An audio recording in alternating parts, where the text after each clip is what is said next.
So now a bit about my toils and tribulations. Actually, I've been pretty lucky in being able to print off the, 50 or so things I did without much incidents. But I think the first issue I had was probably with this Tom of Tom and Jerry. Ignore this painting here. I was experimenting with using some felt markers on top of color, which did not work. And I don't want to have to paint things anyway. I'm not that into this as a miniature hobby kind of thing. So this is part of Tom. Here's part of his leg. And you can see, oh, this is just not going to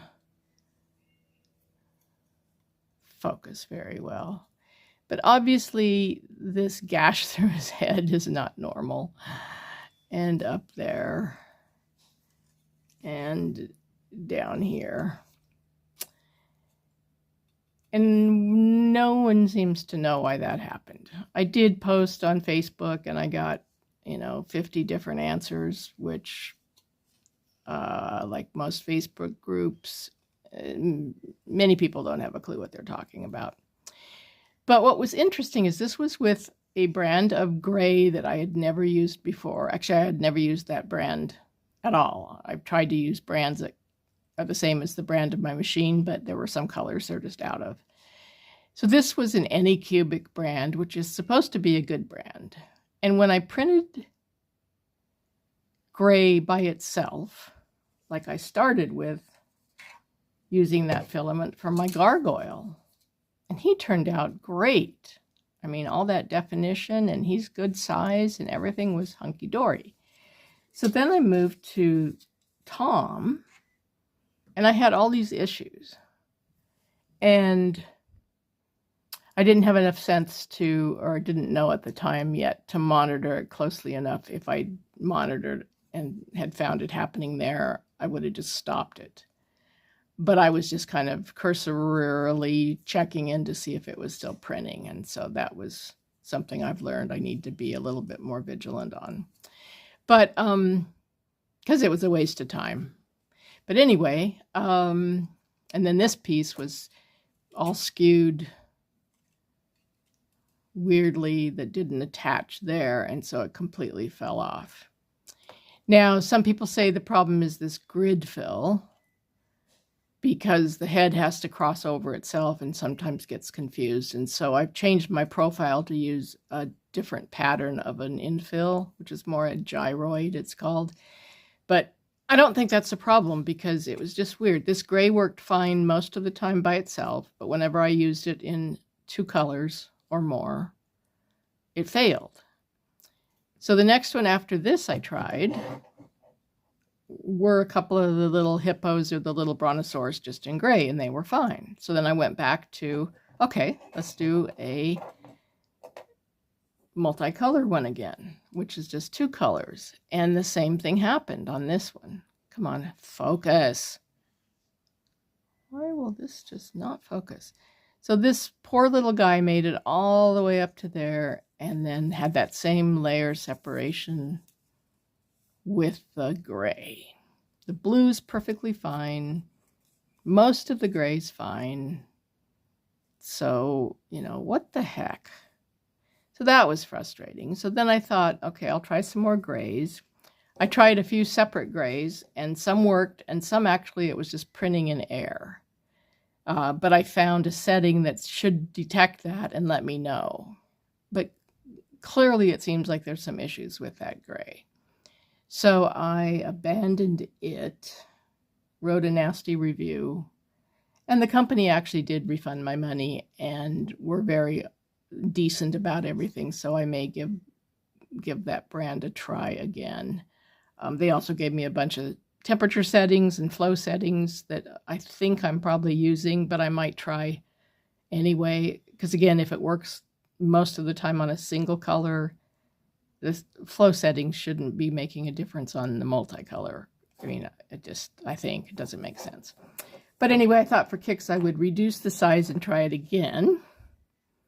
And I stopped it in time because it was just failing. That should have been solid gray in there. And it wasn't. You can kind of see the gyroid fill, though, instead of gray. But so that was a frustrating experience, and who the heck knows what was going on. Gray is my nemesis, I think.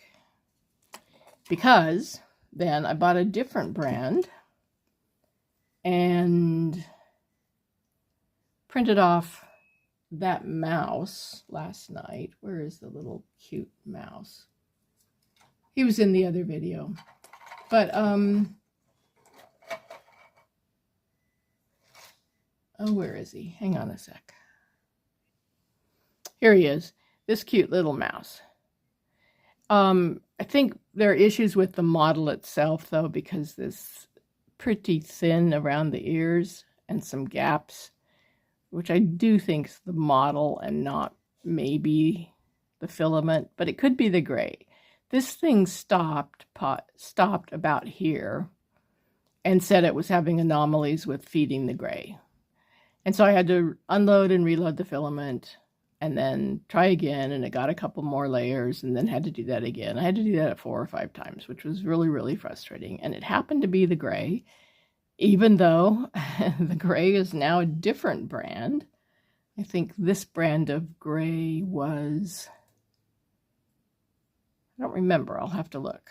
I'll put a footnote in here. And it happened to be in the same feeder that the other gray was. So maybe the issue is with that feeder, although that's the only gray has happened. So I think I'm doomed with gray. In which, of course, speaking of gray, there just might be issues with me in gray. So this guy I just printed last night, and it's a pretty cool night. However, something messed up here on his shield. There were just a filament mess. And clearly that's not how the original design is. So I like him so much, I think I'm just going to say he was in battle. And someone magically shred his shield. But over here too, removing the supports, removed this part of the sword.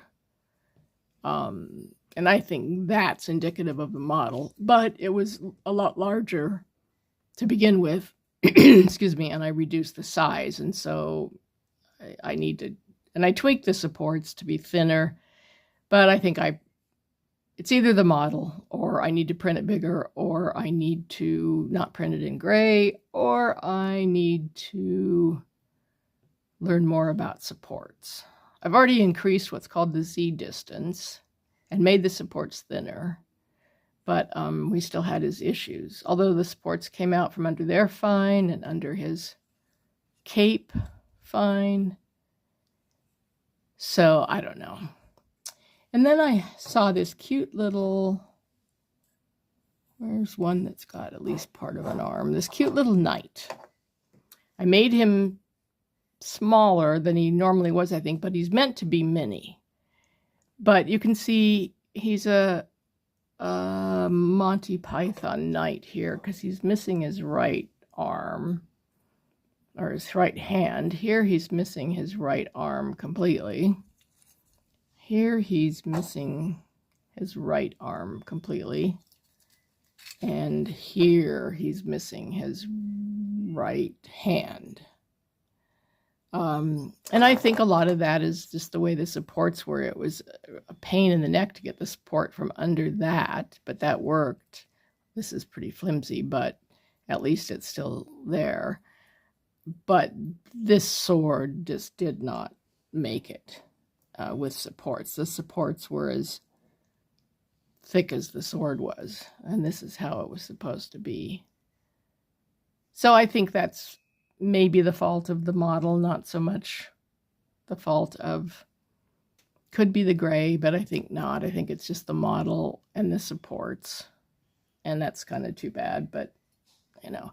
And of course I did 4 at once because I thought he was cute, thought I'd save time, and basically just wasted time and filament. And then this sheep ended up being okay because I have some super glue. But when it printed, one of its back legs was off and not really adhered. So there was like a little bit of black where it should have been, and then it was kind of growing out from here, but it wasn't fastened. So I super glued it, and I did okay, and now it stands. But again, I think that's indicative of the model maybe just not being very good. You know, a lot of people create these models using AI, and then they don't even print them or check them or try them, and they just don't print well because they've got geometry that just doesn't quite work. And then I'd mentioned this before slightly, but since this is the trouble video, this Voronoi pattern is really cool. It basically holes that you can see through, and you're supposed to be able to see all the way through. Some people stop the printing midway and purposely fill it with what's called filament poop, which is what happens when the nozzle purges. But I think it looks prettier when it's just see-through. However, not knowing what I'm doing some of the time, I used supports, and it did supports that were internal. And there's just no way to get them out. So I was able to free some of them on this side from the holes, but on this side you can see that there's some that are still stuck. And so it doesn't even have the holes like it should, which is a shame. I was thinking of getting a Dremel, but some people have said the Dremel is actually too hot for this plastic and it'll just melt it. So I kind of find that hard to believe, but you know, who knows? I don't want to spend a lot of time fixing something though. I mean, this is all just for fun anyway. Supposed to be for fun, right? I'm having fun, right? And then my Dalmatians, you know, I couldn't sleep one night. I thought, I don't care if something's going on the printer. I want to be close enough to listen to it in case, I don't know, it explodes or catches fire or something. So I thought, you know, I'm just going to do a plate of these. I didn't do the full plate, but I did, I think 11 of them. And I was so proud of myself because I spaced them and I probably reduced them in size so they were the right size to be cute, although they're cute anyway. And set out to print. Now, for those astute of you, do you see anything wrong? It's not really wrong, I guess, but it's unfortunate. So you probably noticed, but of course, I didn't plan ahead, and I ran out of white filament halfway through. In fact, right at that level. And what I had on the machine was the white that came with it, which turns out to be a basic white that is out of stock and you can't get now. And I ordered a replacement, which is cool white. And they are obviously different whites. So you can see where I change filaments. The positive thing of that is I know now how to change filaments midstream. The unfortunate thing is I printed 11 of these, and of course all of them have the same issue because I printed them all at the same time. So they were all on the same level layer when it ran out. But they're still kind of cute.